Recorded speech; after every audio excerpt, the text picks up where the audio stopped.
Ja nüüd anname siis sõna Tõnu Otsale, kes on täiesti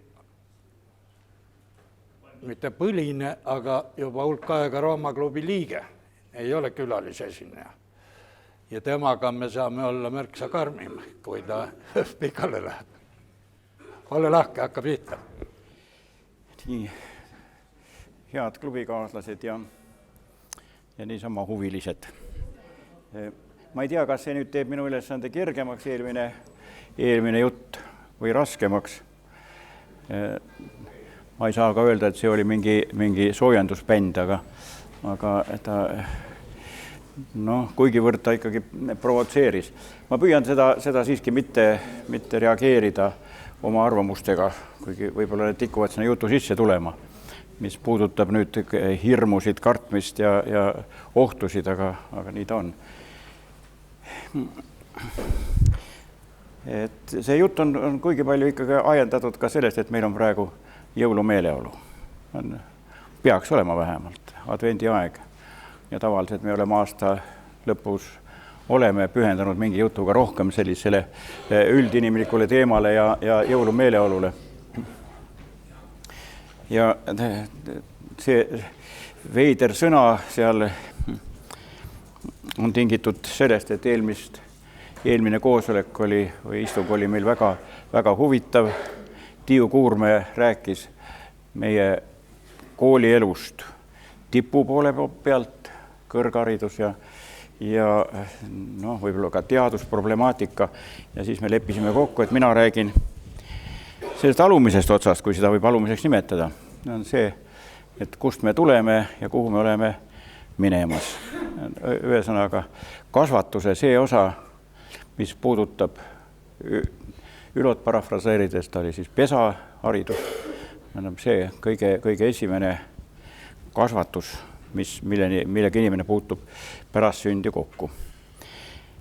Kunagi ammu enne teadusliku pedagoogika teket kasvatati inimesi lugudega.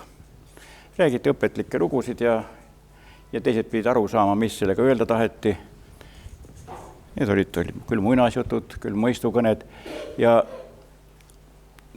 minu arvates on kõige parem sõna tänapäeva võõrkeele lembelist nagu sõnastikku arvestades või sõna pruukimist arvestades narratiivpedagoogika. Tähendab, see pedagoogika, kus tulemuse saavutamis kasutati igasuguseid jutte, jutustusi, mõistukõnesid. Ja ma mõtlesin, et ma ei lausa taha teie peal nüüd eksperimenteerida, aga sellegi poolest ma püüan rääkida lugusid või ka lugusid, kuna nüüd on aeg läheb kiiremaks, siis ma ei saa võib-olla kõiki neid lugusid rääkida, mis ma mõtlesin. Ma ei ole midagi kirja pannud, ma suuresti improviseerin ja ma loodan, et te pahaks ka ei pane. Kõigepealt ma räägiksin ühe jutu või mõistukõne ühest sauna naisest. See oli nõukogude ajal, küllap te teate, et see oli vanemad inimesed vähemalt teavad, et saunas oli ka meeste poole peal naiste rahvas, kes andis vihtasid ja potte ja panne kätte seal. Ainsaks tingimuseks oli see, et ta pidi olema vanem kui 65, et temal kellegi suhtes mingit kiusatusi tekiks või kellelgi tema suhtes kiusatusi tekiks. No nii me elasime. Aga oli ka see komme, et saunas oli üks päev, aga teinekord 2-3 tundi nädalas broneeritud sõduritele. Igal pool ei olnud sellised hügieenivõimalused ja nii käisid sõdurid teatud ajal avalikes saunades. Ja nii juhtus ka selle sauna naisega, et marssis sisse, ma ei tea nüüd, mis see võis olla, kamp vale nimetada, igatahes rivi korras nad tulid, kõigil mingi pambukene kaenlas, selge see, et ajal ja paberisse oli mäsitud siis puhas pesu ja marssisid sauna. Kõige ees oli aga üks teistsugune mees, see oli nende ülemus ja tema eritunnuseks oli see, et tal olid pagunid, mida soldatitel sellel ajal nagu ei olnud ja tingimata pidi tal olema ka nokaga müts, mida soldatitel ei olnud. Saunanaine märkas seda, et see on teistsugune ja kui ta neile siis pileteid jagas, siis teadis, et seda tuleb suhelda selle ülemusega. soldadid hakkas sauna minema, aga siis tõstsid nad viginat, et seltsimees ülemus vihta tahaks ka saada. Ja noh, ülemus oli hea ülemus ja ütles siis saunanaiselt, olgu peale, tooge vihad ka. Saunanaisel polnud neid käe pärast nii palju võtta, ütles, minge lavale, ma tulen ja toon järele. Tuligi.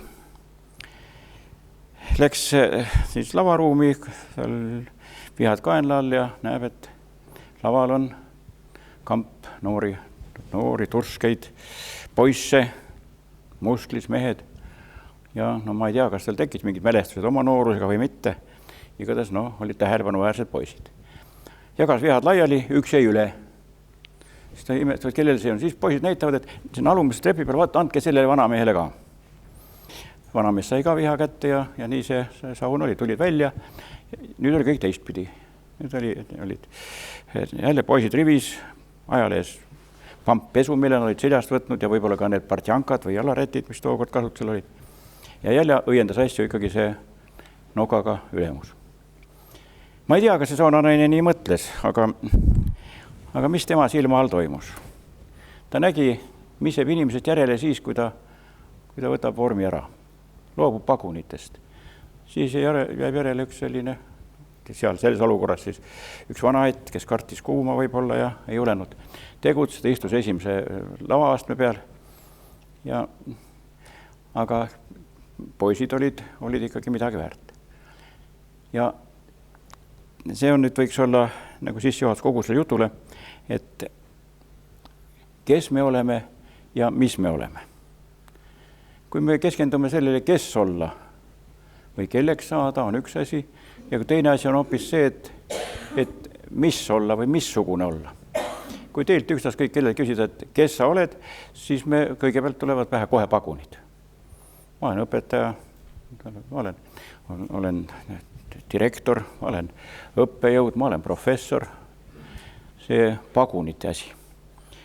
Ja kui pagunid enam ei ole, siis me lisame sinna juurde endine. Ma olen endine õpetaja, endine direktor, endine professor või järgmiitprofessor. Endine, see on väga tähtis omada paguneid. Aga kui ma küsin, missugune sa oled? Nüüd oleme segaduses, sest nüüd me peame lugema üles need omadused, mis on minu küljes ilma paguniteta, ilma selle nokamütsita. Ja siis me peame hakkama mõtlema, mis ma ikka olen. Inimene olen. Ma arvan, et ma olen hea inimene. Ma ehk olen loominguline inimene ja ma olen lauluoskaja ja tähendab, meil on hoopis erinevad mõõdikud selleks, et määratleda, kes ma olen või mis ma olen. Ja nüüd see on, kus selline jaotumine hakkab toimuma? See toimub kuskil veidras kohas kodu ja ühiskonna vahel.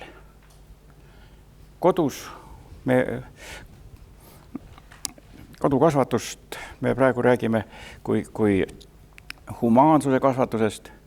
Meil on kooliprogrammides igal pool, avalikkus räägib kogu aeg, et on olemas et meil ikka sellised mõisted nagu väärtused.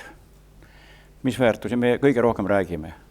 Sotsiaalsed väärtused, vabadus, sõltumatus, loomulikult väga olulised väärtused. Praegu täna esimeses pooles rääkisime sellest ka ikkagi. Siis on eluväärtused, need on et oleks ikkagi pere ja kodu ja tervis, on sotsiaalsed väärtused. Siis on elamisväärtused, palk, näiteks pension, need on elamisväärtused. Aga kus see inimlikud väärtused on? Ja neid ei ole mitte kuskil.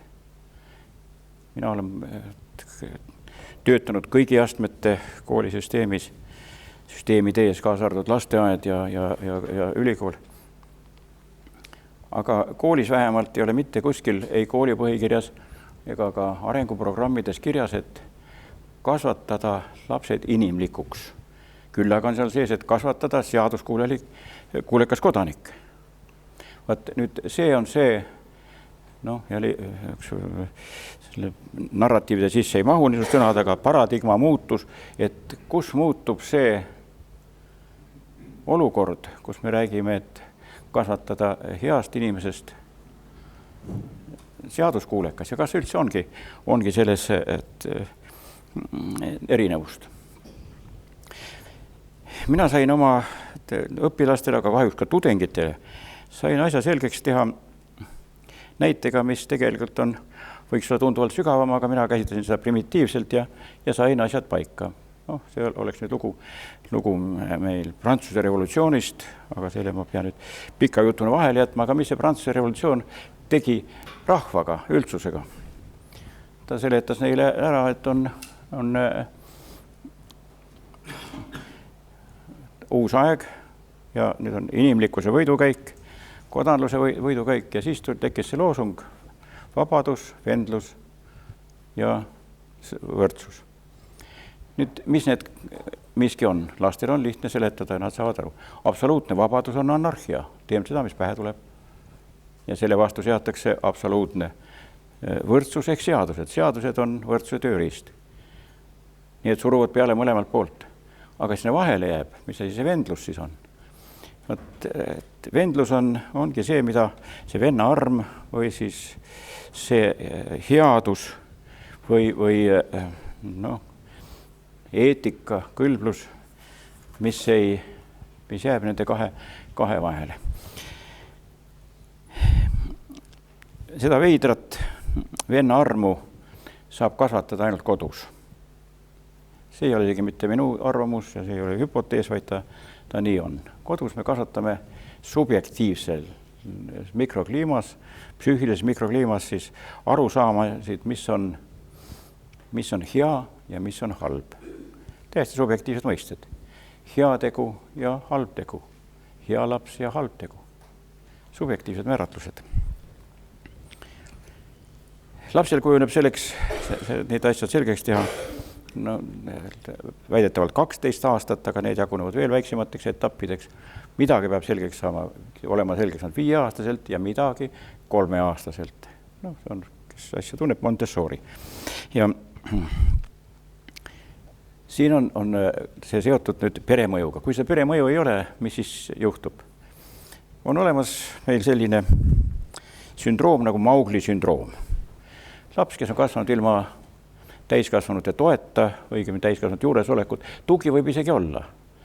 Sest et sotsiaalses plaanis on meil laste eest hoolitsemine ja seadused nõuavad hoolitsemist. Aga selle kodune variant on hoolimine, mis tähendab temaga rääkimist, temaga suhtlemist. Hoolitsemine kuulub ühte katlasse või see on siis temaga manipuleerimine ja hoolimine on suhtlemise valdkond. Neid Maugli lapsi, ma olen kokku puutunud nendega ka Eestis. Võib-olla isegi mäletate, Narvas kasvas üks väike laps laua all, nööriga kinni seotud, sõi koos koertega ja urises ja aukus, aga rääkida ei osanud. Mina olen näinud palju hullemat asja, see on jälle nüüd üks narratiiv, aga ma pean ikkagi midagi sellest rääkima.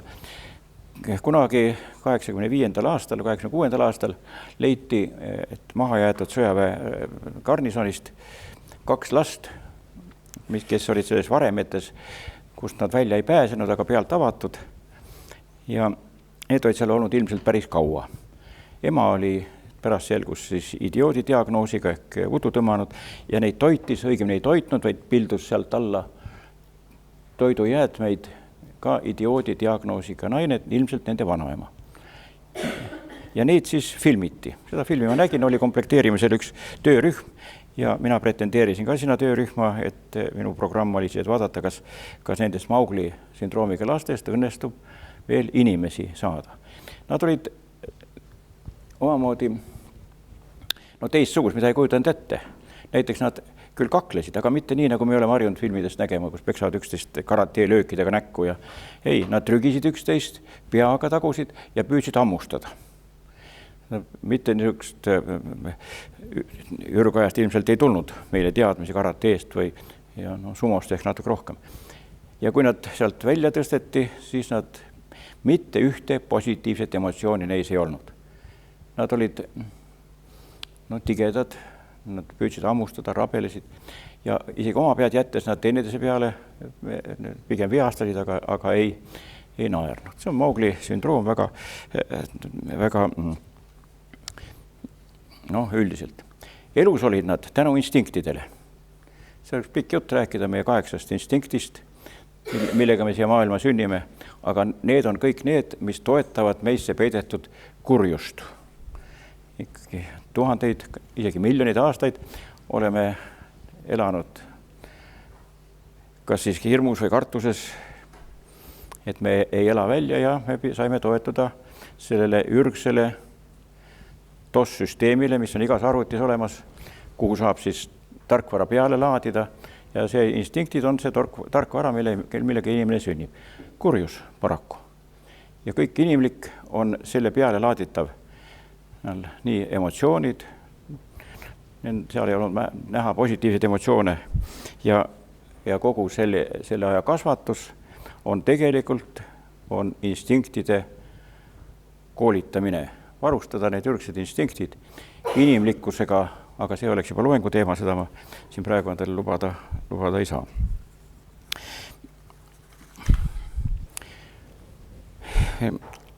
Sada aastat tagasi tegutses pedagoogika maastikul Maria Montessori. Ja tema lõi siis oma teooriat või tegelikult teooriat polnudki, pigem õpetused just lapse ülemineku east kodunt ühiskonda. Lasteaedasid tegelikult enne seda ei olnud ja kodu oli päris pikk periood. Aga siis tekkis tööstusrevolutsioon ja mis kõik sündis seda, et lapsed tulid kuskile ka ära panna või paigutada. Ja sealt Montessorilt on pärit selline mõiste nagu universaalne distsipliin. Ja sellel olevat, või on, mina usun seda, on kaks tähtsamat valdkonda. Esimene on siis õpetus, et tee nii nagu mina. Nii õpetab ka loomariik oma järglasi. Ehk näitab ette, mis tuleb teha. Ja teine on tunneta piire. Ehk ära tee seda, mida ei tohi.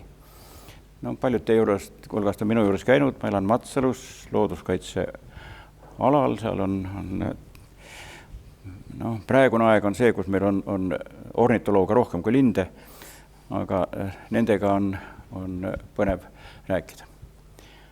Mul on akna all on jasmiini põõsas kogu aeg olnud. Ja kogu aeg on seal ka üks pesa. Nii palju ma linde ei tunne, aga ma panin kõik üldse nimega põõsa linnupesa. Tavaliselt pesa on põõsas, järelikult on ta põõsa lind. Aga aknast sai neid näha ja kevaditi ma lõikan isegi need oksad ära, et ma seda pesa näeksin. Ja ongi näha. Aga alati on seal mune on rohkem kui lõpuks poegi, mis sealt pesast välja lendavad. Rääkisin ornitoloogidele, see oli see videokaamerate aeg, interneti sai sealt kaudu vaadata, panime pesa juurde kaamera ja mis selgus. Kui pesale lähenes kass, siis linnu ema, võib-olla ka isa, häälitses teistmoodi kui tavaliselt, seal oli ära tuntav niisugune i-toon, ärev i-toon ja pojad pugesid kõik pesa põhja peitu. Ja see pugenud sai emakelda armutult nokaga. Ja kui ikka pea püsti upitas, siis võttis ema tutist kinni ja tõstis ta üle pesa ääre välja. Mis see on? See on mingi, me teame, et on laste ohverdamine mingisugune. Aga ja küsin ornitoloogias, mis asi see on? Nad ütlesid, see on liigi kaitse. Kui liik märkab, et kasvab uus põlvkond, kes ei tunne hirmu, siis ta on määratud hääbumisele, sest ta ei oska ennast kaitsta. Seda filmi ma olen kasutanud ka õpetuses. Nüüd ma pean ta ära keelama või mitte näitama, sest et tegelikult see ürgne reaktsioon ohusignaalile on omane ka inimestele.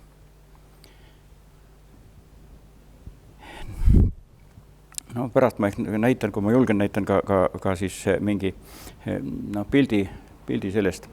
Aga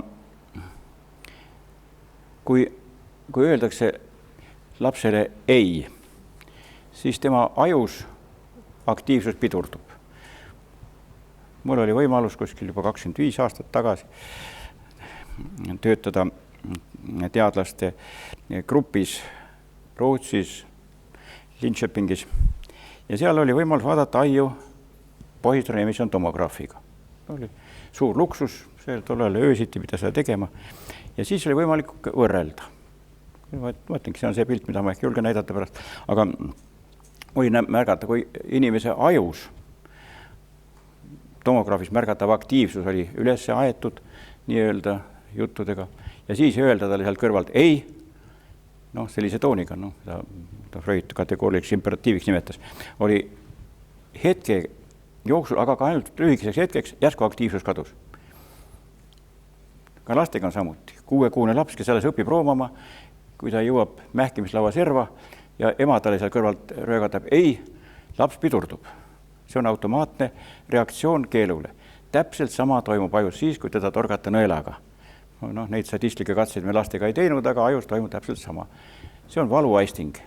Kõik see, mis me nimetame paljuski psühholoogilisteks asjadeks, on ajukeeles ikkagi valu. Ka hirm on valu, ka ebamugavus on valu. Need on, aju reageerib ainult mõistega mõnu ja valu. Ja nüüd on minu jaoks siis raske moment, sest et ma olen õigustanud seda, et last tuleb kuni 3-aastaseks saamiseni süvendada seda keelu mõistet. Ma toetun nüüd praegu autoriteetidele ja räägin Jaapani kasvatusest. Minu kolleeg Tallinna Ülikoolis kahjuks hiljuti lahkunud meie hulgast Maria Tilk. Tema on minu naaber. Ja temaga koos me arutasime palju teemal, mis on jõudnud tema raamatutesse, kasvatus eri kultuurides. Ja seal oli ka see Jaapani kasvatusest see lõik sees, aga ma ei tea, kas ta nüüd 3. raamatus, mis talle käsikirjana maha jäi, kas seal see on ka. Jaapanis on see kasvatuse osa. Ja seal on kohe õpetati nii, et kui lapsele tuleb anda see käsk tuleb anda kätte 3 moel. Esimene on, et tegelikult isegi 4. Esimene on see, et kuula mind, vaata mulle otsa, ma tahan sinuga midagi rääkida, ehk pälvita oma tähelepanu. Teine on öelda, mis tuleb teha, näiteks, et lõpeta see kolkimine ära. Kui laps edasi kolgib, ta ei tohi oma käsku korrata, või peab sama asja ütlema keeluna, et ei tohi kolkida. Vaat nüüd on keeld juba sees ja keeld on meie psüühika jaoks karistuseelne seisund. Keeld on ka meie täiskasvanud on ikkagi karistuseelne seisund, seda teha ei tohi. Aga kui ta ei allunud keelule, siis ta pidi, isa või ema pidi võtma vitsakese ja andma talle vastu näppe, korrates keeldu. Mul on see vitski olemas, seda ma võin isegi kaasa võtta, see on kuskil 30 sentimeetri pikkune, näeb välja nagu oleks elupuu otsast lõigatud. Jaapanikeelsed hieroglüüfid küljes vist mingisugune tervisekaitse tõend, et sellega ei õnnestu last vigaseks peksta, aga see oli nende kasvatusatribuutikas olemas. Kui väga ausalt mõelda, ma usun, et enamus teist on ju toiminud samuti. Kui laps ikkagi toppis oma väikseid sõrmekesi sinna elektripistikusse, siis lapse armastuse nimel kargas ema ligi ja andis lapsele vastu näppe. Või kui laps tirib endale kuuma või kannu laua pealt enda poole. Armastuse nimel. Aga nüüd selle uue laks, mis ta nüüd on, mõelda tal nüüd teine nimi peal või ei mõeldud ikka lastekaitseseadus, aga ta lastekaitseseadus laksu nime all ei tohiks nagu olla, siis mis praegu mõeldakse uut nime. Aga seal on öeldud, et ei tohi last mingil tingimusel lüüa, ka kasvatuslikel eesmärkidel. Veelgi enam, lapsel ei tohi ka häält tõsta tema peale, sõimamisest rääkimata, ka näoga, miimikaga ei tohi teda pahandada. Ja eks ma näen seal neid ohtlikke tegevusi teisi.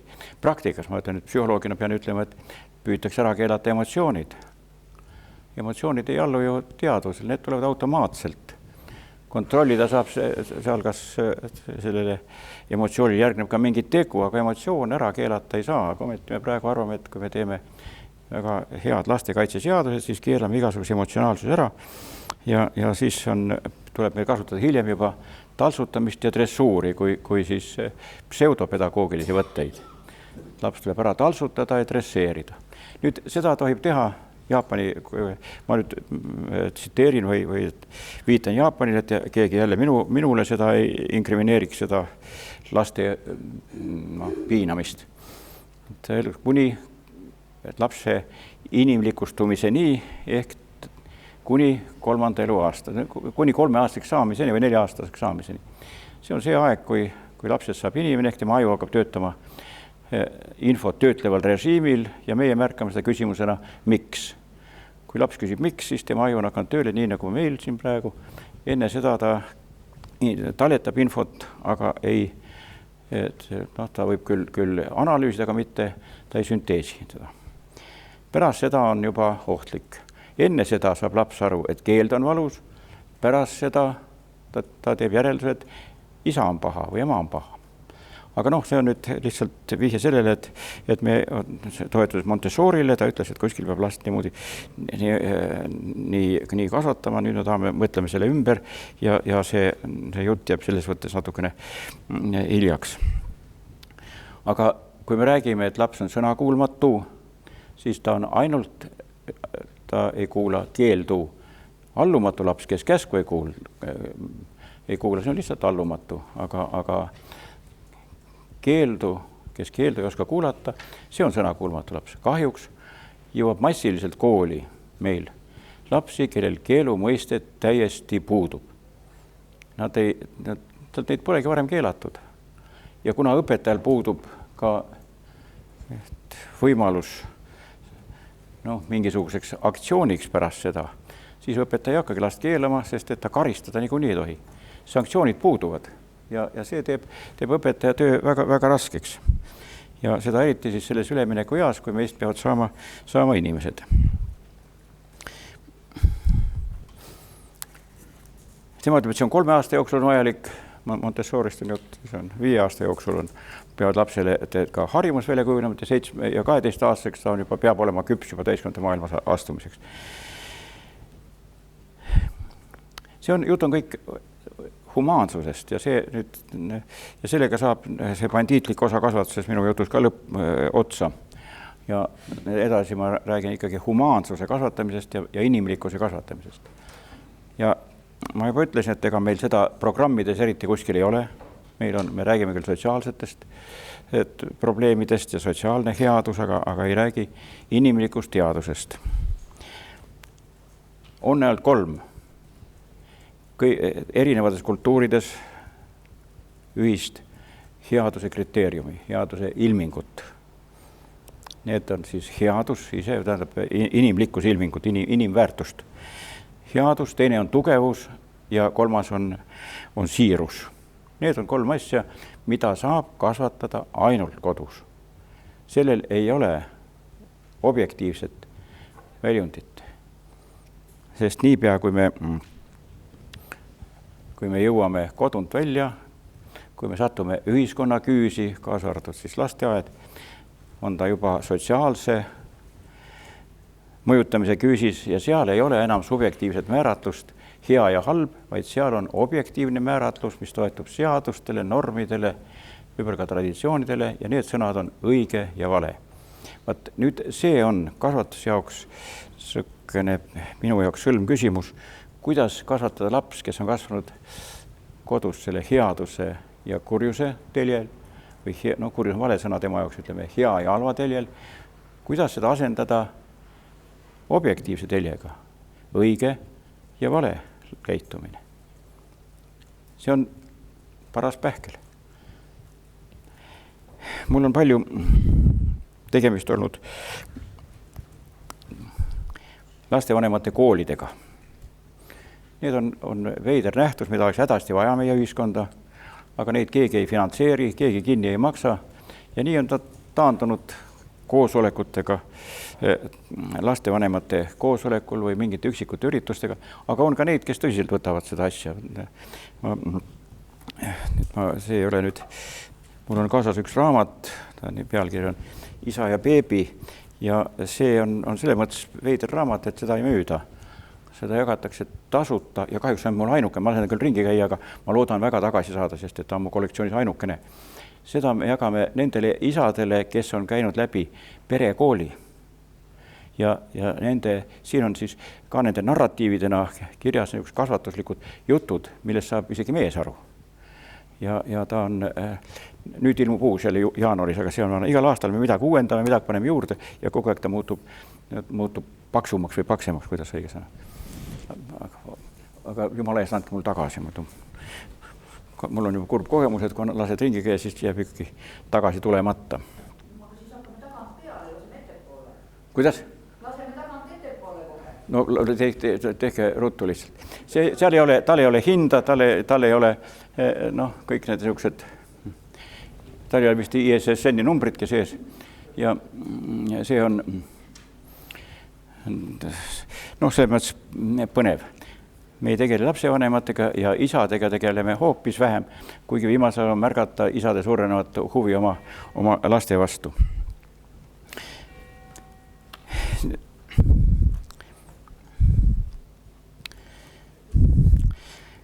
Kui me laps kasvab, peab võtma omaks arusaamad, et see on õige ja vale ja sellegi käitumine, siis mõelge, mida see tähendab. See tähendab seda, et maast madalast me süstime lapsesse jokk-süsteemi. Ta ei mõtle mitte headuse ja kurjuse tasakaalust, vaid ta mõtleb, et nii on õige. Ma ei käitu ju pahasti, kui ma prahti maha loobin. Teil on ju koristaja olemas. Ja jokk-süsteem, jälle minu arusaamad on sealt pärit, et laps õpib juba lapsepõlves käituma seaduskuulekult, seadust järgi, mitte oma enda kõlbelise subjektiivse arusaama järgi.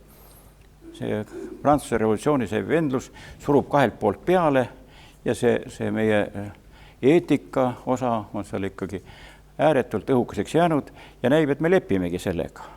Et me peabki laps olema seaduskuulekaks ja see headus ja kurja kasvatus jääb puudu.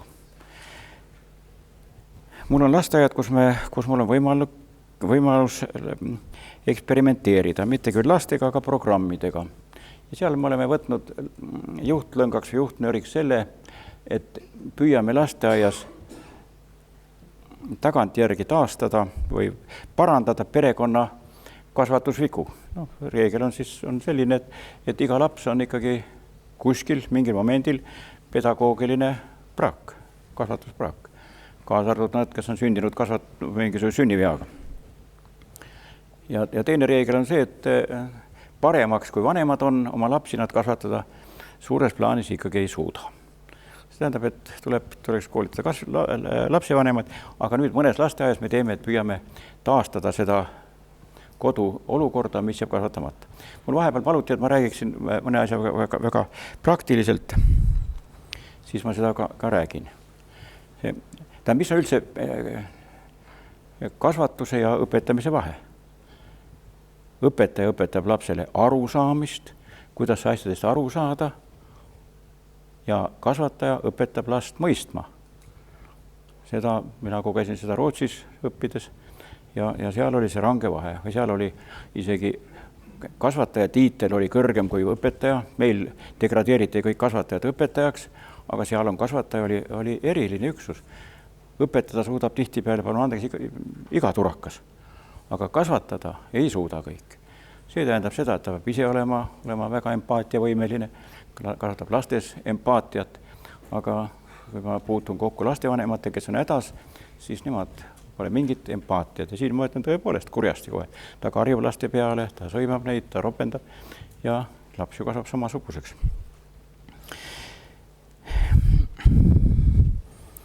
Kui laps kasvab empaatia vabalt, siis on jälle üks see narratiiv, mis on minu eest nüüd televisioon ära teinud. Praegu jookseb see film Dr. Martin. Ma tean, et see on haigus. Alexotüümia on selle nimi. See on inimene, kes pole suuteline tajuma ega väljendama emotsioone. Tark, tuleb endaga hästi toime, juhib terve küla meditsiini, aga emotsioone ei ole. Kui me loobume kodus emotsionaalsest kasvatusest, siis me tulevik hakkabki selline välja nägema targad, õigesti käituvad, aga kui just mitte ebainimlikud, siis vähemalt mitte inimlikud. Ma toon mõned näited, ma lubasin, et siin mis seal mis see headuse kasvatus on. See on esimesel kohal on võime armastada, siin on rohelist ja teiste loodus haridusega inimeste jaoks on see biofiilia. See on tähendab nagu armastus looduse vastu, aga kasvatus ja arengupsühholoogias on see armastus kõige elava vastu. Kõik, millel on omaseks sündida ja surra. Kaasa arvatud taimed, loomad, linnud, teine inimene ja selle alla mahuvad ka niisugust mõisted, millest täna vist oli juttu ka. Et oli võimekus kaasa tunda, andestada näiteks. Sotsiaalne süsteem ei talu andestamist. Seadustes ei ole ette nähtud, et andestada. Kui sa ikka rikud seadust, siis ei aita andeks paluda. Seadus nõuab karistamist. Kodus saab andestada. Aga seal ei ole ette nähtud. Biofiilia on, no mis me õpime? Näiteks me õpime lihtsalt asja lastega lasteajas. Kujutage nüüd ennast lasteaeda, laste vanemad lähete lastele järjele. Ja mis me õpetame? Me õpetame lastele ütlema tere. Mida tähendab, kui ma tulen uksest sisse ja ütlen tere? Pane mind tähele, mina tulin. Aga hoopis teine asi, kui lähed lapse juurde ja ütled talle tere, kättpidi, tere. Näed, naeratas, See tähendab, et sina oled olemas. Mina olen ka endokrinoloogiat õppinud ja ma tean, mis toimub. Taktiilsel kontaktil, eriti kui erogeensed piirkonnad, mis on peopesas, meil kokku puutuvad, käivitub oksütotsiin, see on kõige võimsam heaeluhormoon ja ta naeratab. Lasteaias, kui lapsed on omavahel üksteist teretanud, siis ei lähe tülli. Mina oma laste ja lastega teretan 11 vanemateks juba üle 40 aasta. Iga päev kättpidi ja ei õnnestu tülli minna. Tahad talle midagi ütelda? Ei saa. Ja siis tuleb veel, võta aru pähe, mis sa jamad. Muidu sõimaks juba ammu läbi. Ja nüüd ei saa. Ja see on ka firmades, kui meil on mingi firmajuhtide koolitus, esimene asi õpetame, et oma alluvatele ütle kättpidi tere, siis sa saad ise kergemini hakkama. Või teistpidi, kes sulle ka kätt ei taha anda, sa näed kohe, kes sinusse suhtub teistmoodi. Tere õpetame palumist. Palun on jälle selles turumajanduslikus sotsiaalses maailmas on ta viisakus sõna. Aga tegelikult on sõnasse palun kätketud ju palve. Seda tuleb öelda teistmoodi. Madalduva hääletooniga ja alandlikumalt. Aga lapsed mängivad ühes nurgas ühte värvi pliiatsitega, teises nurgas teist värvi pliiatsitega ja kui sa tahad teist värvi pliiatsi saada, pead minema üle toa ja kummardama, palun, Juku, anna mulle sinist värvi, ma annan sulle rohelise vastu. Nad õpivad paluma. Nüüd sellel on hilisem mõju. Ta õpib ka andeks paluma. Kui ta alandub palveks, siis ta oskab ka andeks paluda. Ta ei hakka nõudma ja käratama, anna süüa või toiduraha on makstud, andke toit kätte, mis palu, mis siin meil vaja on. See on ka pikk jutt. Me samuti õpetame ka tänamist.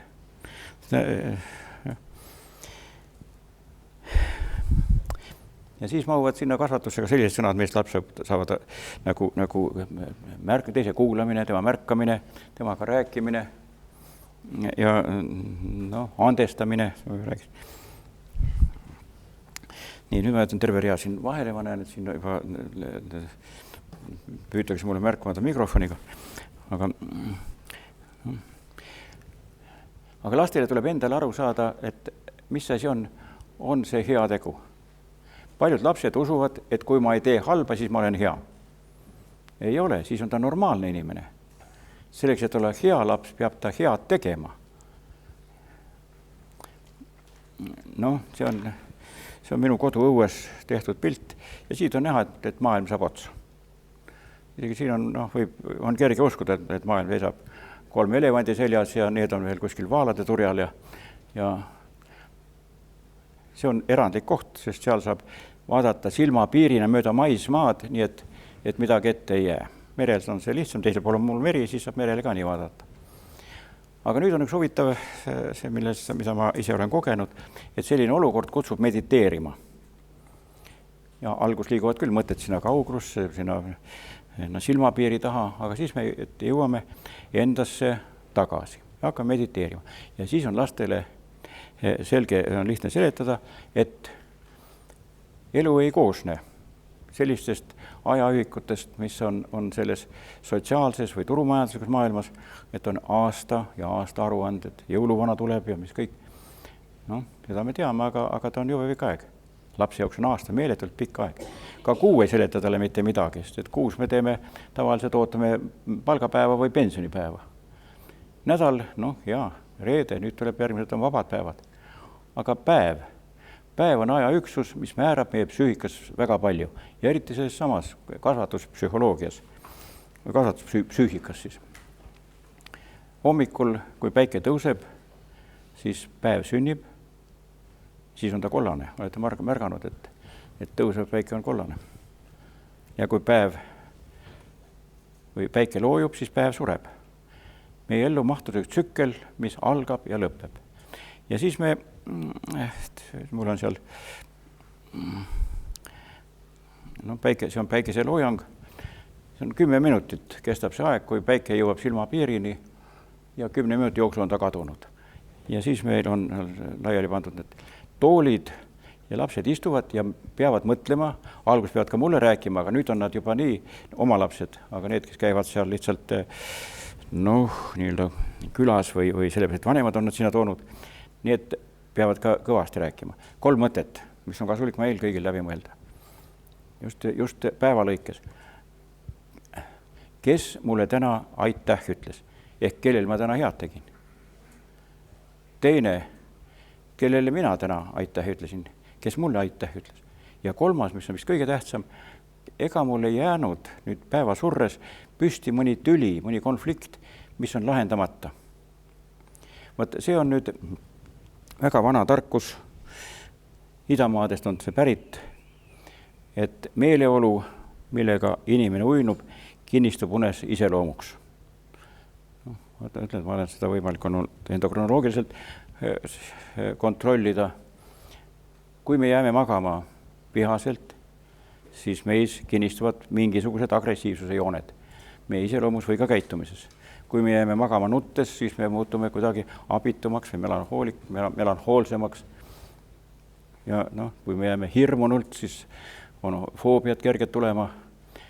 Nii et see arengupsühholoogia ütleb, et kõik konfliktid tuleb lahendada enne uinumist. Et me unne ei võtaks kaasa probleemseid emotsioone.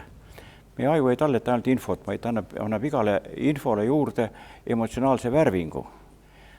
Nii et nagu pilt, aga mitte niisugune must-valge, vaid ta on värviline. See on see põhimõte, et enne und tuleb kõik probleemid ära lahendada. Kunagi kuulus see ainult ema ülesne tulka idamaades. Kui on ikkagi 4 naist sul valida, siis üks pidi tingimata olema selline naine, kes lapsele unejutte rääkis ja tema pingeid maandas. Ja selline mediteerimine on sisuliselt kontrollimine, kas laps suudab selle headus omaks võtta või mitte ja mis siis teha.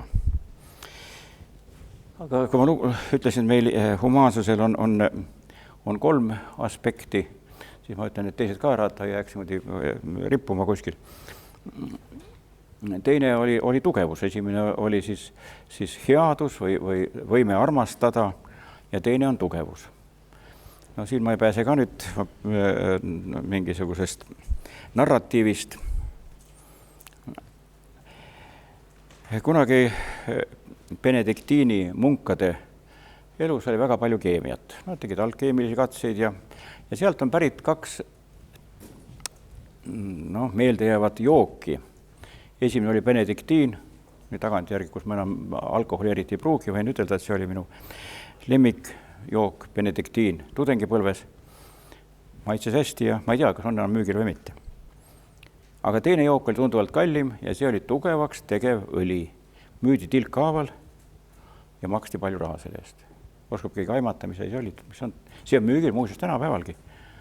Tilkadena harvemini, aga nüüd on ta tablettidena. Ma pean pöörduma ladina keele poole. Õli on ooleum, tugevus on validus ooleum ehk validool. Selle retsepti kirjutasid hiljem farmatseid oma nimele, aga see on benediktiini munkadest pärit. Ta on väga lihtne retsept. Ta on mentoolester, piparmündiõli ja balderianiõli teatud koguses ja see on siiamaani kõige võimsam looduslik rahusti. See tähendab, et tugevus on rahu. Ja sealt on siis kasutusel laste kasvatamise pedagoogikas või siis laste kasvatuses ja arengupsühholoogias selline arusaam, et laps tuleb kasvatada rahulikuks. Rahu on relv. Tülis võidab see, kes jääb rahulikuks. Igasuguses konfliktis on rahulik see, kes selle seal mööda seina üles ei hakka ronima. Ja kui me ise suudame olla rahulikud, siis me oleme tugevad. Noh, me räägime, igaüks on vist rääkinud, et keegi on karismaatiline inimene. Täitsa selge, aga olete mõelnud, mida sisaldab niisugune mõiste nagu karismaatilisus? Palju omadusi, aga 3 psüühika omadust on seal. Esimene on see, et karismaatiline inimene, ta ei pruugi olla tark, aga ta ei tee lollusi. Teine omadus on see, et ta on huumorimeelne. Huumor on see omadus, et ta nühib keerukate probleemide nurgad ära. Ta teeb asja kergemini võetavaks, kergemini seeditavaks. Näitab, et pole hullu midagi. Ja 3.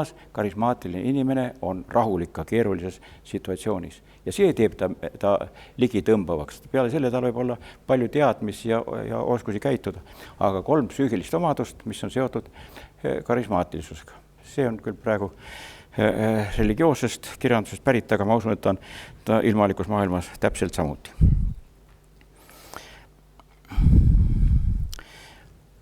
Rahulikkus on muuseas ka tähelepanelikkuse üks alailming.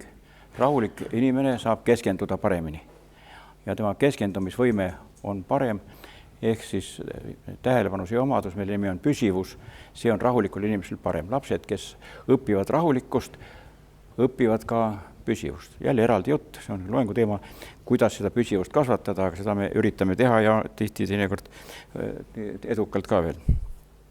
Ja 3. inimlikkus omadus on oma tõde. See käib rea peale ausus ja valelikkus. Aga need on jälle sotsiaalse maailma mudelid. Aus ja valelik saab olla millegi taustal, seaduste taustal. Aga sinna sisse mahub 2 määratlust, mis on subjektiivsed. Aususe kõrval on siirus. Siirus on ausus iseenda ees. Seda on kerge seletada, kui me ütleme, et see on 4 silma ausus. Kõigepealt vaatad peeglisse, üks kasvatusvõte, mis väga hästi töötab. Kui laps teeb midagi pahandus, siis saadame, ta istusin peegli ees ja räägi nüüd sellele inimesele, kes vastu vaatab, mis sa tegid. Keegi ei kuula sind, aga räägi talle ära. Laps ei suuda valetada. Kui me veel teiselt poolt saame, kui meil on reetorlikud peeglid, mis saab läbi vaadata ja kui me näeme, et ta pilk ei kohtu, siis ta valetab. Kui ta pilk vaatab talle silma, siis ta valetab. Kui ta pole juba paadunud valetaja, siis ta räägib ausalt, kuidas asjad tegelikult olid.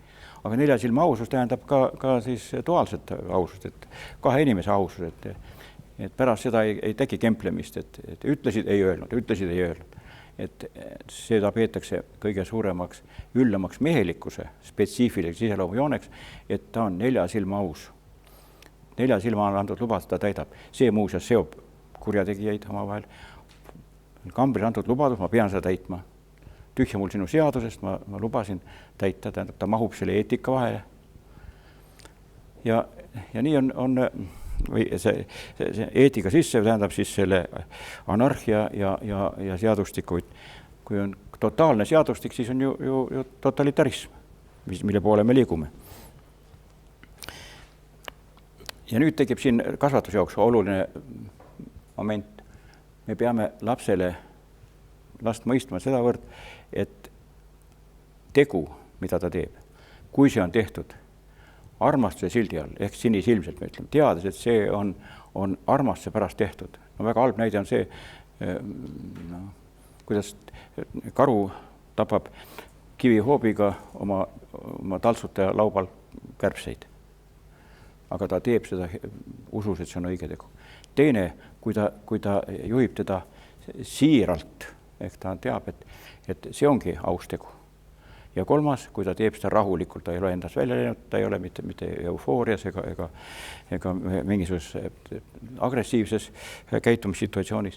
See on kasvataja jaoks last mõistev tegu, ta tegi lapse arvates, tegi ta ausalt ja nüüd, kui me hakkame jälle sotsiaalse maailma reeglitega seal teda alustama ja seda välja peksma, siis on asi kööga. Nii, ma tõstan jälle kõrvale siin osa enda märksõnu, mul on ainult märksõnad. kui ma peaksin tegema mingi kokkuvõtte, me peame vist jõudma ka mingite kokkuvõteteni, siis ma julgen öelda niisuguse üldistuse, et meie ühiskond on eemaldunud kodu mõjust ja kodud isegi kiirustavad andmaks last ühiskonna hoolde. Mõelge, mis meil on tulnud kodu asendama. Kunagi oli lastesõim, nüüd on liidetud lasteaeg, nüüd on lastehoid. Lastesõim, lastehoid, pika päevarühm, et laps jumala ees koju ei läheks, vaid õpetajad tegeleksid temaga. Siis on olnud, tuleb meil järgmine on kool-kodu, kus lapsed ei lähe üldse ööseks koju. Või kodu-kool, kui õigem on öelda. Lastekodu. Tähendab, me püüame kodu mõju kogu aeg elimineerida ja loodame, et nii saavutamegi selle, et meil on ühiskonnas kergem. Kellel kergem? Need, kes meid juhivad, neil on kergem juhendada, kui oma tõde ei ole, kui oma arvamust ei ole, oma seisukohta ei ole. Sest väga selge on aru saada, õpetada seadus selgeks, nii on ja jääb, basta. Aga ometi on raske. Ja teine puudutab siis seda just lasteaeda, et lasteaias meil on, ma näen, mis praegu lasteaedades toimub, nad on segaduses, sest et seal käib niisugune teki ära tõmbamine. Lasteaed algkoolis eriti, lasteaias lapsed või kasvatajad, endised kasvatajad on rõõmsad, et nüüd me saame kauem lastega koos mängida, pikendada tema peretraditsioonilist elu ja õpetajad on rõõmsad, urraa, nüüd me hakkame 4-aastastele lugemist õpetama. Üks püüab didaktikat levitada allapoole ja teine püüab siis seda mängulist situatsiooni levitada kooli poole.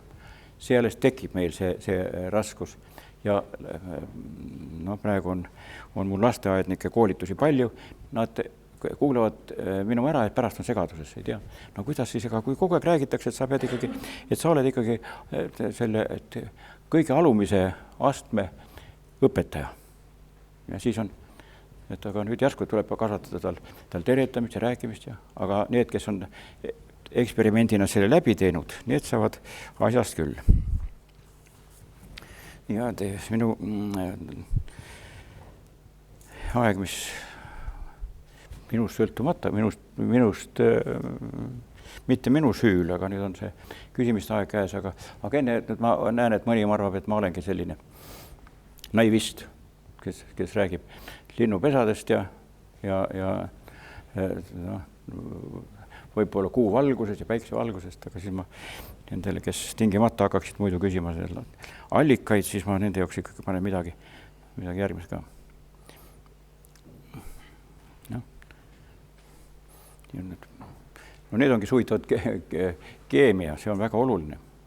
Milline liigutus käivitab meil hormonaalses süsteemis headused, see, mida me näeme headusena, käitumise headusena. Tere ma juba ütlesin, tere on üldse igasugune taktiilne kontakt. Kaasa tõmbamine, kui riided vahele ei jääks. Aga seal pea paitamine näiteks käivitub oksasin. Kui me last kiidame, käivitub anandamiin, mis see tähendab, kiidad poissi, järsku märkad, ajab õlad sirgu kuidagi. Kes see tegi? Anandamiin käivitas selle. Endorfiini tasandist me räägime üldse, et hea olu on endorfiinid. Naerdes kasvab dopamiin, eufooria käivitab serotoniini, aga see on jälle niisugune, ma näitan, et ma olen ikkagi kollektsioneerinud ka diplomeid ja teaduskraade. See on nüüd see ajujutt. Siin on ühel pool on aju, kui tal on nii-öelda üles, see on küll siis talle sisendatud, sa saad kõigega hakkama, tuled toime ja siis oli üks ainukene sõna kõrvalt, ei, see teine pool või sealt murdosa sekundit aega, siis käivitus uuesti, aga selle hetkel aktiivsus kadus. Käsk käivitab meil, aitab meil endaga toime tulla, keeld pärsib tegevuse. Ja kogu see jutt on nüüd siin, et see on see, mis ma rääkisin. Ülevalt alla on siis see subjektiivne tasand, millest me, see nüüd tuli natuke liiga vara, aga see on hea ja halb. Nende 4 ruudu peal me oleme kõik, ripume nagu Jesuka ristis seal. Ja siin on iga sõna väljendab seda, mida tuleb lapsega teha teel sotsiaalsesse maailma, noh, või siis samasse turumajanduse reeglid järgivasse maailma. Hea ja õige vahel on tegevus, mille nimi on innustamine. Innustamine on kõige efektiivsem kasvatustegevus. Noh, öelge mulle koha pealt innustavaid sõnu. Te tahate rääkida teile mikrofoni, mis on innustavad sõnad? Öelge, mis on? Mõni innustav sõna? Tubli, tugev. Tugevus on vale, mida sa teisele innustad, teisele ütled, sina oled. Need on turumajanduse sõnad. Tegu ja tänu. Tegid hästi, tubli, kukkus hästi välja. Aga innustavad sõnad, sa tuled toime, sa saad hakkama. Noh, jälle minu narratiiv oleks siin anekdoot Tšapajevist. Tšapajev tormab kõige ees ja karjub, hurraa, sa mnoju. Petka pisike paks jookseb kõige lõpus ja hingeldes ütleb, minge sinna, see on õige tee. Tšapajev läks sinna, teie suudate, mina ei jaksa. Kumb on innustaja? Petka on innustaja, mitte Tšapajev, kes meelitab enda järel. Aga see on innustamine. See on tegelikult ka, noh, ma olen ka filosoof, et ma tean, et see vabadusel on palju määratlusi, aga kasvatuslik vabadus on olukord, kus ma teen seda, mis on minu arvates hea ja kukub õigesti välja ka. Siis ma olen vaba. Siis ma tunnen, et keegi mind minu kallal ei õienda, midagi ei tee ja see on kõige võimsam situatsioon. Nendel numbritel ei tasu tähelepanu pöörata, sest seda minu töös nüüd heideti mulle ette, sest et mul oli liiga väike hulk inimesi, keda ma sain niimoodi läbi küsida, aga praegu ma siis taandan sellele, et kui palju me peaksime iga inimese juures tähelepanu pöörama, mis kasvatussituatsioonile. Kui laps teeb enda arvates hästi ja kukub valesti välja, siis see on kahjuks häbistamise situatsioon. Häbi, kas sul niimoodi rääkida ei ole? Laps tuleb kooli ja ropendab nagu voorimees, sest isa ropendab ja naavrimees ropendab ja telekas ropendatakse. Ja õpetaja näha kirtsu, ütleb, häbi sul ei ole. See on häbistamise situatsioon. Positiivse poole pealt peaks see olema siis see rääkimise situatsioon, diskussioon, arutamine ja see on, need füsioloogia terminid seal on ka segavad praegu pigem. Kolmas olukord, mis on õige ja halva riistumiskohal, see tähendab seda, et kuskil peab laps hakkama aru saama, et selleks, et tulemus oleks ka õige sotsiaalses plaanis. Ta peab loovutama midagi oma subjektiivses plaanis, ehk loovutama midagi oma heaolus, ehk tegema seda, mis tegelikult hea ei olegi, ehk on lausa paha. Õppima peab, pesema peab, tööd peab tegema, mis kõik.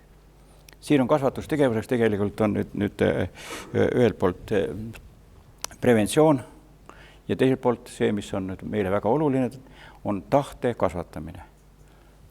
Tänapäeval meie praegu arengupsühholoogia kasutab juba huvitavat sõna. Meie tänapäeva inimene selleks, et olla edukas, see on vähe, kui ta on homo sapiens. Nüüd me paneme ühe sõna juurde. Homo sapiens conativis ehk tark ja tahtejõuline inimene. Kui tahet ei ole, siis ei saavuta mitte midagi. Ei saavuta seda ei ühiskondlikus plaanis ega enda arengus, kui ta ei suuda tahtega sundida ennast pesema või päevikut täitma või mida kirjutama, ta ei saavuta midagi. Tahte kasvatamine muutub üha tähtsamaks kasvatussubjektiks, aineks. Seda me lasteaedades teeme ka, õpivad tahet. Ja viimane on olukord, millega ei oska mina ka midagi peale hakata.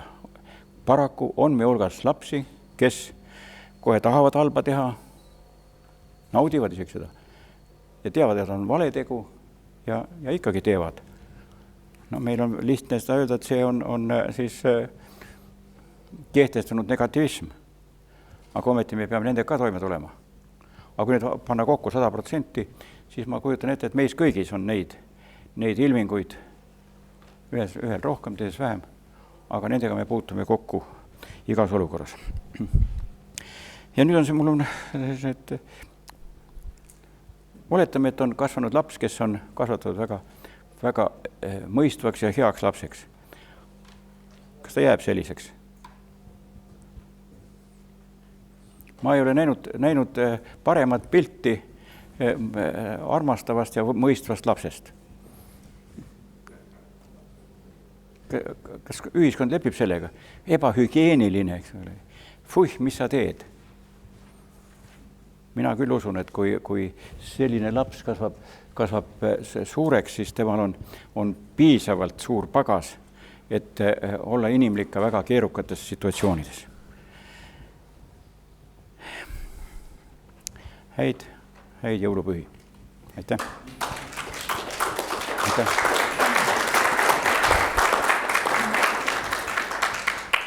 Tänan täpsuse eest. Ma mõtlesin pingsalt, kuidas sul sellel tähelepanu juhtida. Suurte ohvrite hinnaga mul on pool seda pakki jäi mul rääkimata. No nii, aga ärme teda pointist ära lase veel.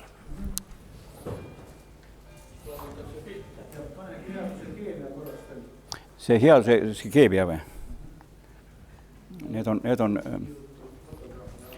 Need on hormoonid. Ma võin lisada, et kasvatuse jooksul on oluline ka see, et meie suurest hulgast hormoonidest, mis on niimoodi käitumist juhivad, 400 umbes neid on 14, millel on ka kehast väljuv võime, need me nimetame feromoonideks ja nendel on nakkav toime. Kui inimene on ise ärritunud näiteks, siis see nakkab puht hormonaalsel ehk feromonaalsel mõjul, on ka teistel teed ärrituvad ka. Kui inimene on hirmunud, siis see hirm nakkab ka teistesse.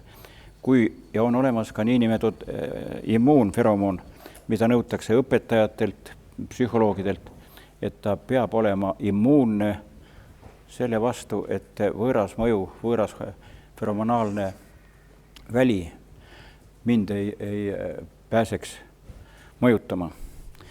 Mul vist ei olnud siin stressihormoone. Ei olnud, jah. Nii, mina juhi, Andres juhib.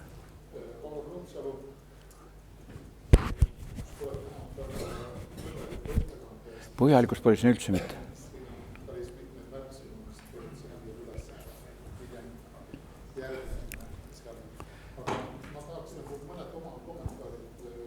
Teeme vist algus küsimuse ja siis saab kommentaarid aega või? Et algus küsimus, vastused ja siis no, kui on kiired küsimused, siis võiks muidu läheb seda uute teooriate esile toomiseks läheb meil. Ma küsin ühe kiire küsimuse. Olen Ivar Püürel Eesti lastevanemate liidus.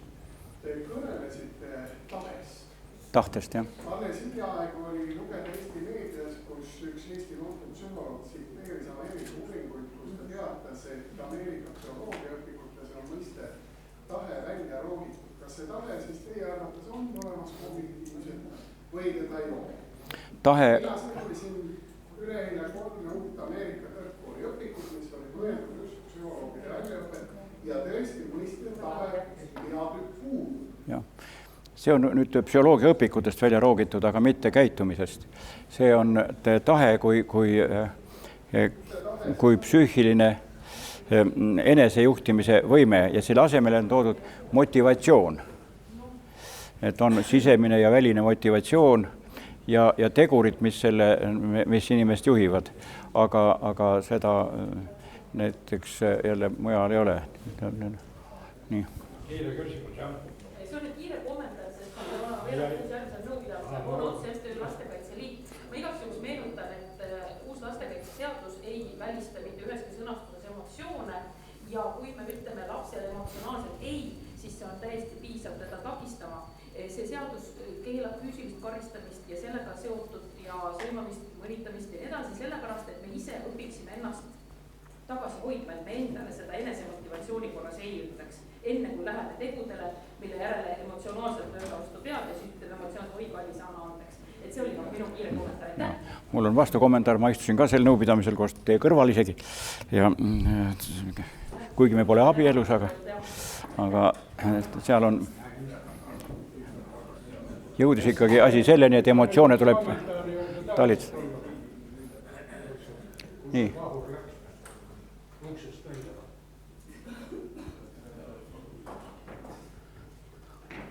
Kas ma käitusin temaga ebaõiglaselt? Aga võtab siis keegi teine äkki. Palun.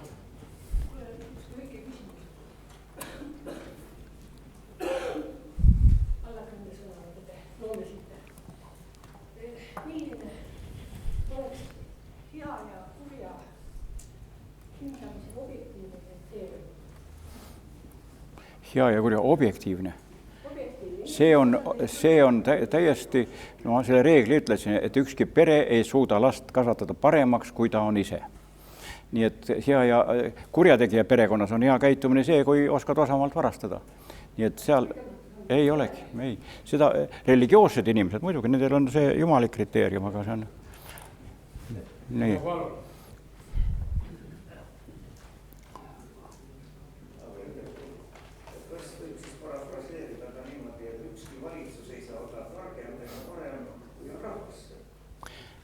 No iga, see lausung on meil kogu aeg, et iga valitseja on oma rahvast väärt ja oleneb seda, kuidas ta, mida ta nüüd omaks võtab. Poliitikasse ma üritan mitte tikkuda, aga näiteks kunagi, kui ma neid termineid püüdsin psühholoogiasse tuua, siis ma sain küll selgeks, et mida tähendab autokraatne juhtimine. Autokraatne juhtimine tähendab seda, et autokraat kuulab ära kõik arvamused, ütleb, et mõjutage mind. Tehke mul asi selgeks. Ja siis ta ütleb, et te nüüd mõjutasite mind, selle mõju tulemuse pean ma vastu võtma autokraatse otsuse ja kuna ma ise otsustan, siis ma julgen öelda, et ma selle eest ka vastutan. Meie poliitikas on praegu ma ei tea, kelle otsustused ja kollektiivne vastutus. Kui keegi ütleb mulle, et see on kollektiivne vastutus, ma tean, mitte keegi ei vastuta. Kui ma kuulen, et probleem on sotsiaalne, siis ma tean, et keegi sellega tegeleda ei taha, sest ta on probleem. Ta on sotsiaalne probleem, ehk mitte kellegi probleem.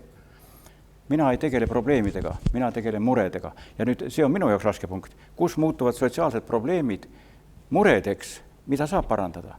Selle eelmise jutu taustal mul oleks ka tahtmine ütelda, et see, mis meil praegu toimub, on suur sotsiaalne probleem. Aga kui me ei suuda seda sotsiaalset probleemi näha iga üksiku inimese murena, mure eeldab ju lahendatavaid väljundeid, siis me olukorraga toime ei tule. Kas meil on olemas oma tsiviilkaitse, nagu oli nõukogude ajal? Kui inimene muudab oma hirmu kartuseks, siis kartusega saab võidelda, hirmuga võidelda ei saa.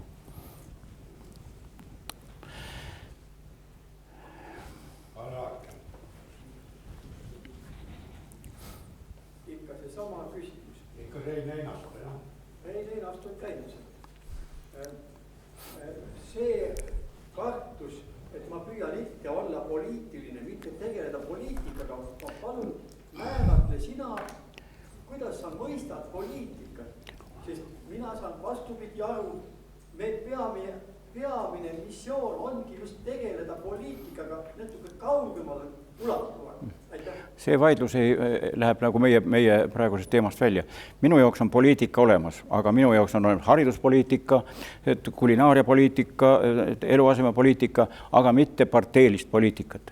Kui ma räägin, et ma ei taha segada ennast poliitiks, ma selle ajal pean silmas, et ma ei sega ennast partei poliitilistesse diskussioonidesse ega arusaamadesse.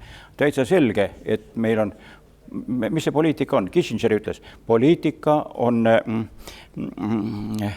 aja ja koha valik. See tähendab, et teha midagi just praegu ja just siin. See on poliitika. Mida teha varem, mida hiljem. See on Kissinger on meie tuntumaid poliittehnoloogiad maailmas. Nii et parteipoliitika, seda ma sa ei lugenud või omisid mulle võib-olla natuke liiga kiiresti selle, et ma ei tegele poliitikaga, ma ei kuulu ühtegi parteisse ega ei toeta ühegi partei seisukohta, kui see ei haaku selle ainepoliitikaga. Hariduspoliitika on ju see, mida me praegu arutame ja mida mina enda arvast tegin ka. Nii on lugu, aga kes nüüd veel küsib või kommenteerib?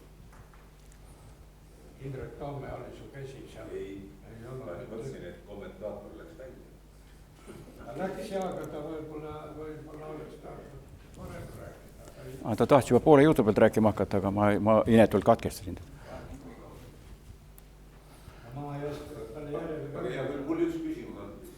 No näed, ise näed. Sai välja petetud ikka üks küsimus. Ma olen juhtumisi 3 poja isa ja 6 lapse isa. Vähe. Kõige vanemad poega ma olen ükskord vihmapäev.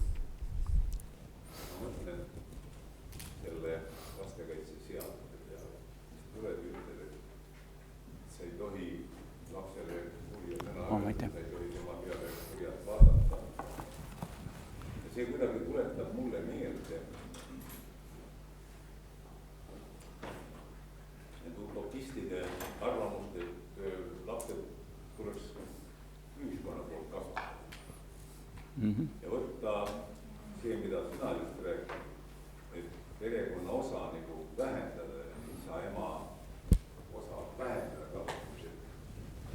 aga kes siis, kui see laps ikka saab mingisuguse tükiga hakkama, mis vajab taunimist ja nüüd ma ei tohi talle isegi niimoodi kurja sõnaga öelda või kas näppu viiputada või ukla peale või tagumikku peale laps anda, see on ju jama. No seda ma ütlesin.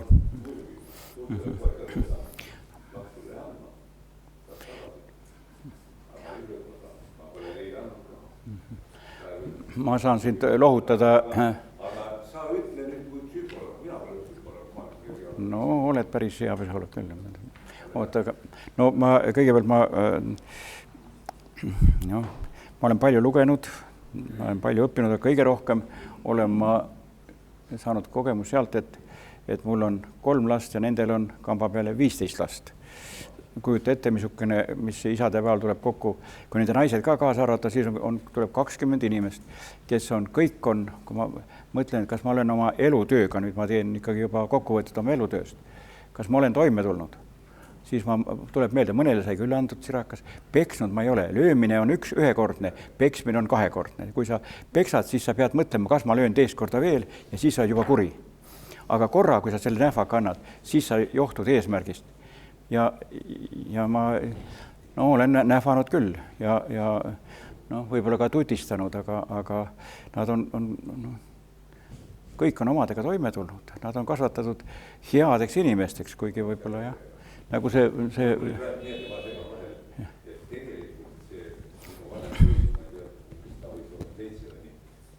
ma talle siis niimoodi rihma pinna, siis mul naine kogu utsikas on süüdi. Anna talle rihma, ma ei tahtnud anda. Vaata. Ma ei tahtnud, aga siis andsin ja pärast mul ühele nii valitud, ma kuni meelde. No, vaata, on olemas maailmas erineva taustaga kultuurid. Ühiskond, nagu oli meil Nõukogude ühiskond, kasvatas häbikultuuri. Me häbistasime. Aga teine võimalus on süütunde kultuur. Ja süümekas saadab läbi elu. Näiteks sina ütlesid, et sul on siiamaani on see süümekas, häbi saab pesta, häbi eest saab põgeneda. Aga kui me oleme kellelegi midagi kurja teinud, siis see saadab meid läbi elu. Ja nüüd, minu eas, mul tuleb tegeleda ka hospiitsteenusega inimesed, kes hakkavad surema ja tahavad viimased elutunnid kellegagi rääkida. Väga raske töö. Aga siis nad tunnistavad üles oma süümekad. Ja siis nad ütlevad, nüüd on kerge minna. Seda teeb muidugi kirik, aga ateistlikul inimesel pole muud võtta kui oma psühhoterapeut, kes on tema kogu aeg tegelenud. Ja ta vabaneb süütundest. No Luule Viilma raamatud. Nii et see on meil samuti, kui me võime lapsele midagi ebaõiglaselt teda karistada või ülemäära karistada, sel hetkel me ei mõtle seda, aga kui mõelda sel hetkel, issand, aga ta saab ju ka 40-aastaseks. Kas see on võimalik, et ma siis seda häbenen järsku või olen süüdi? Ja kui ma ei suuda siis andalt andeks paluda, siis ma lähengi hauda koos selle süütundega. Nii ära veel minna. Teid me ootasime tükk aega.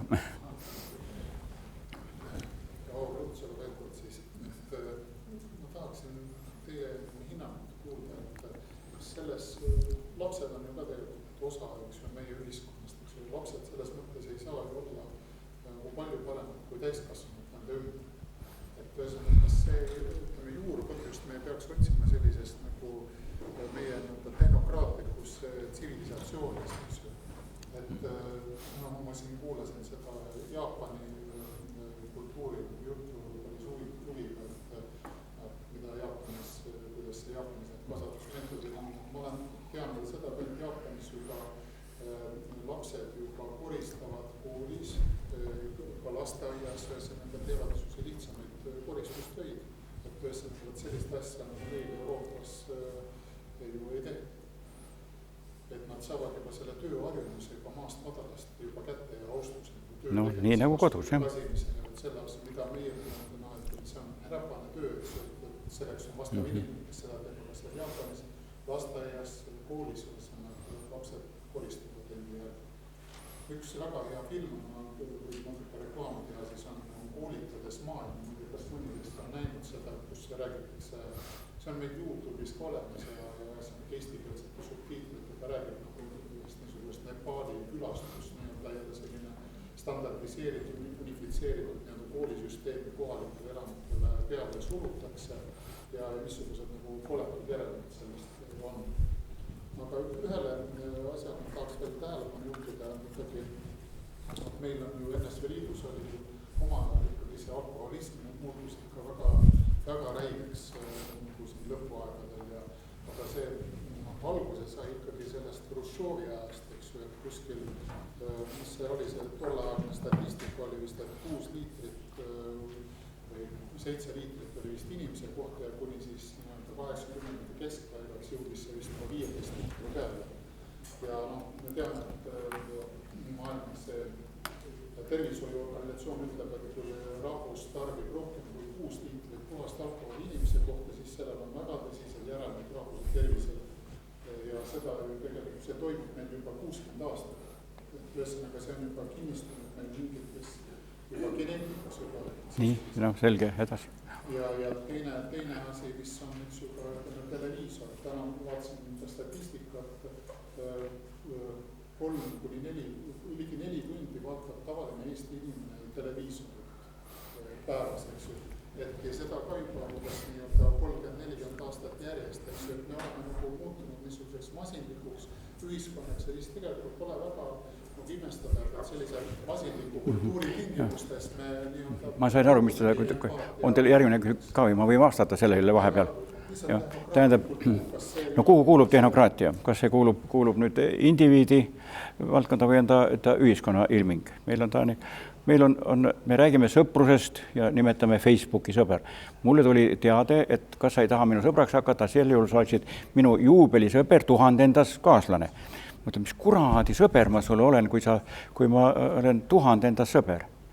Minu veendumus on, et sõpru ei saa olla rohkem kui 12 väikeste gruppide teooria ja nendest parimaid sõpru on mul 4 üle nende hulgas. Mul on uhke tunne, et mul on üks parim sõber on siin istub praegu. Ja see on see, et me ei muuda personaalseid tundeid sotsiaalseteks. See turumajandus on toonud meie ellu loomulikult väga palju seda suhtlemist, mis on anonüümne suhtlemine. Näiteks